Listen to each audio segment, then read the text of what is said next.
छत्रपती शिवाजी महाराज हे फक्त महाराष्ट्राचं आराध्य दैवत नाही, तर आपल्या भारत देशाचं आराध्य दैवत आहे.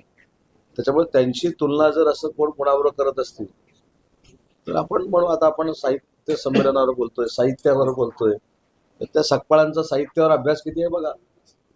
आणि असं बोलणं योग्य आहे काय की एखादा समाज आपल्याकडे मतदानासाठी प्रेरित झाला पाहिजे म्हणून छत्रपती शिवाजी महाराजांचा थेट तुलनात्मक त्यांच्याबरोबर जोडायचं हे राजकीय असू शकत नाही.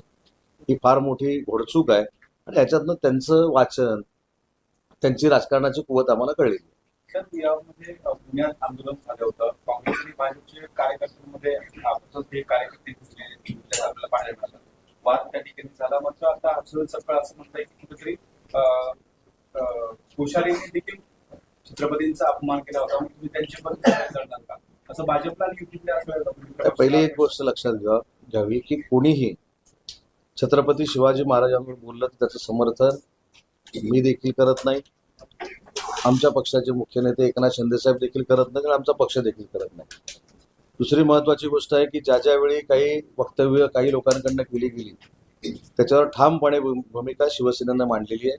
त्याच्यामुळे त्यांच्या मार्गदर्शनाची सकपाळांच्या आम्हाला अजिबात गरज नाही. आम्ही आमचं ध्येय उद्दिष्ट डोळ्यासमोर ठेवून काम करतो. परंतु टिपू सुलतानांबरोबर छत्रपती शिवाजी महाराजांची तुलना करणं याच्यामध्ये त्यांच्या राजकीय कोतीचा भाग देखील लक्षात आलेला आहे आणि त्यांचा अभ्यास देखील लक्षात आलेला आहे. छत्रपतींची जयंती उद्या काही दिवसांवर येऊन ठेवली आहे आणि अशा सर्व राज्यभर नव्हे तर देशभर खरं तर तयारी सुरू आहे आणि अशाच कुठेतरी छत्रपतींचा मुद्दा घेऊन पुन्हा एकदा राजकारण होतं असं आपल्याला वाटतं.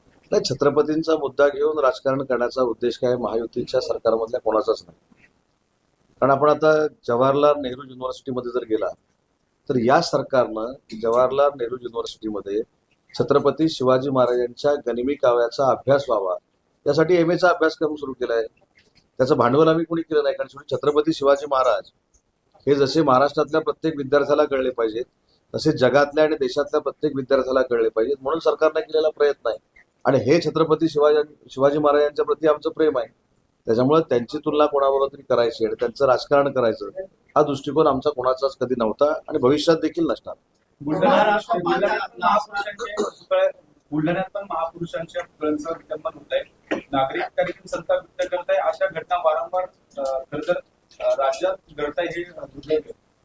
मी याला विकृती असं म्हणतो. कारण राष्ट्रीय संत जे आहेत, राष्ट्रीय पुरुष जे आहेत त्यांची अवहेलना करणं, त्यांची विटंबना करणं ही विकृती आहे आणि अशी विकृती पोलिसांनी ठेचून काढली पाहिजे.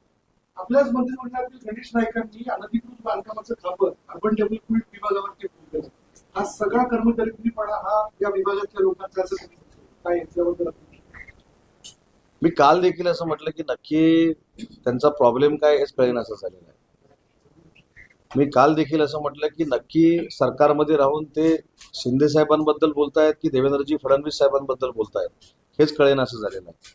कारण आज मुख्यमंत्री म्हणून देवेंद्रजी फडणवीस साहेब काम करतायत, त्यांच्या मंत्रिमंडळामध्ये ते काम करतायत. आज काहीतरी बोलले की ह्यांना मी माझी करू, त्यांना माझी करू, व जी 2-2, 3-3 वेळा स्वतः माझी झालेली आहे.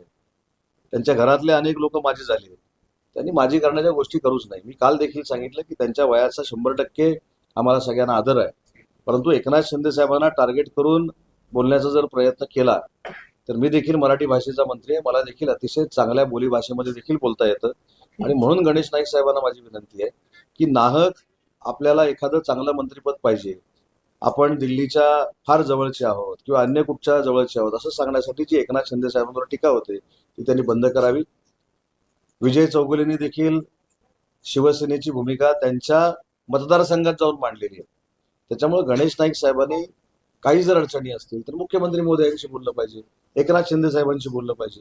आज स्वतःच्या स्टेटमेंटचं ब्रेकिंग होण्यासाठी काही बोलून जनता स्वीकारते अशातला भाग नाही.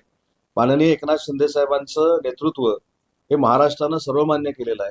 त्याच्यामुळे त्यांच्या नेतृत्वाला गणेश नाईक यांच्या सर्टिफिकेटची अजिबात आवश्यकता नाही. महाराष्ट्रातील ताज्या बातम्यांसाठी बघत रहा टाइम्स टुडे टीव्ही. सोबतच शेअर करा, सबस्क्राईब करा आणि बेल आयकॉन प्रेस करा.